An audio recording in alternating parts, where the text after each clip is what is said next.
Hello and welcome to chapter number 4, Upper Extremities, mini number 10, Common Fractures. So let me share my PowerPoint.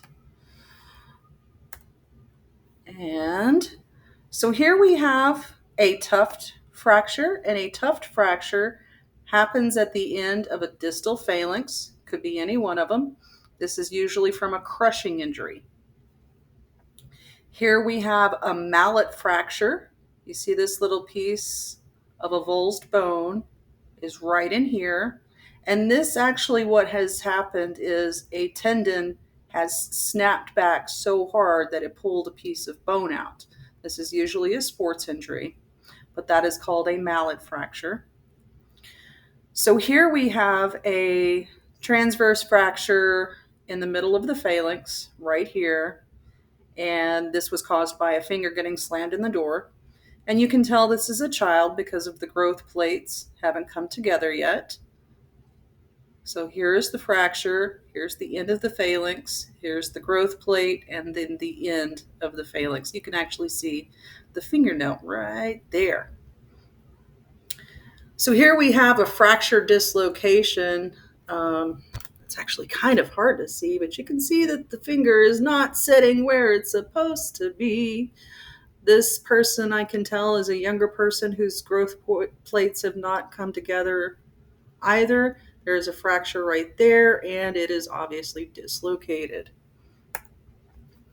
So moving on to the hand, this is what's known as a boxer's fracture. It usually happens on the fifth metacarpal, which are these bones right here.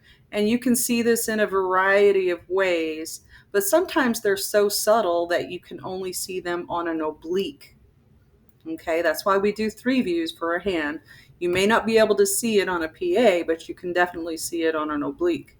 And this happens when somebody hits something. This is a force mechanism injury. So here we have a scaphoid fracture. This is the scaphoid bone right here, and the yellow arrow is pointing to this scaphoid fracture. Here is another scaphoid fracture that you can see right here and right here. That's a very nice scaphoid fracture.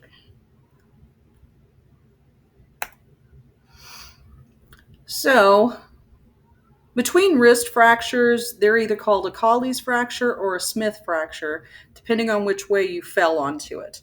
If you fell this way, it is a Colles fracture. If you fell this way, it is a Smith fracture. I don't expect you to know the difference between the two, but just be aware that there are 2 different fractures for the distal radius and ulna. So you will get somebody whose wrist looks a little discombobulated. And that's usually what has happened, is that they have fallen onto an outstretched hand and broke either the distal radius and or ulna. A Smith fracture goes this way. The Colles fracture goes that way. I know it's kind of hard to determine which way it goes. That's up to the radiologist. I don't expect you to know that. So moving on to the ulna, here is a nightstick fracture. This is a defensive injury. Here is a nightstick fracture as well. And here is another nightstick fracture. Because the ulna is on the outside of your bone when you lift it, or your outside of your arm when you lift it up, and somebody hits you with something very hard, that's the kind of fracture that would happen. So here's some other fracture examples. Just so you can see, this one right here is a radius fracture. That one looks like a fracture of the radius. Oh, that's that fracture laterally. And here is the ulna that was fractured and has a great amount of displacement. So here is an olecranon fracture. The olecranon, remember, is this part right here of the elbow. It has been completely broken off. Here we have a dislocated elbow.